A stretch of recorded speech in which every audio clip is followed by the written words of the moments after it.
పాకిస్తాన్ తీవ్రవాద దేశం అని తెలిసినా దాన్ని సమర్థించుకొచ్చేవాళ్ళు మన దేశంలో ఉన్నారు. మత పిచ్చతో. భవిష్యత్తులో ఏదైనా అవసరం ఉంటే మనకి పాకిస్తాన్ పనికొస్తుందన్న ఉద్దేశంతో, అవసరమైతే భారత్‌ని పాకిస్తాన్‌గా మారుద్దామని కోరుకునేటటువంటి మనస్తత్వం ఉన్న మూర్ఖులు మన మధ్యలో ఉన్నారు. అలాంటి వాళ్ళకి ఒక భావన ఉంది. ఆ భావన పాకిస్తాన్ గ్రహించింది త్రూ నెట్వర్కింగ్ సిస్టమ్స్ ద్వారా. ఏంటంటే పాకిస్తాన్‌లో ఉట్టి తీవ్రవాదం తప్ప మరేమీ తయారు కాదు. ఉత్పాదకత ఉండదు, ఉత్పత్తి ఉండదు, విద్య ఉండదు, వ్యాపారం ఉండదు. వాళ్ళందరూ తీవ్రవాదానికి తప్పి దేనికి పనికిరారు అన్నటువంటి.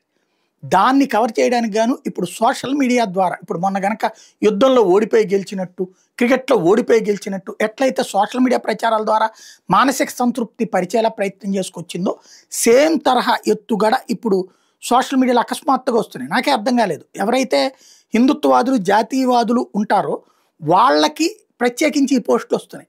ఎట్లాగా నేను గత 4, 5 రోజుల నుండి చూసి ఆశ్చర్యపోతున్నాను అనమాట.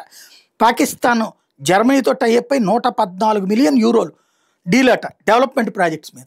ఇంకొక దేశంతో చైనాతో టైఅప్ అయ్యి $100 మిలియన్ అట. ఇంకో దాంతో $200 మిలియన్ అట. వాడి దగ్గర ఈడ్చిపెడితే అంతే బడ్జెట్టే దిక్కులేదు, చేతికి డబ్బులు లేవు, వాడికి అడుక్కు తింటున్నాడు, అమెరికా వాడు ఇచ్చిన డబ్బుల మీద ఆధారపడుతున్నాడు. ఇన్ని దేశాలతో టైఅప్ అవడానికి వాడి దగ్గర ఏముందని అంటే ఈ ప్రచారం నాకే వస్తున్నాయి అంటే మిగతా వాళ్ళకి ఎంతమందికి వచ్చి ఉండాలా?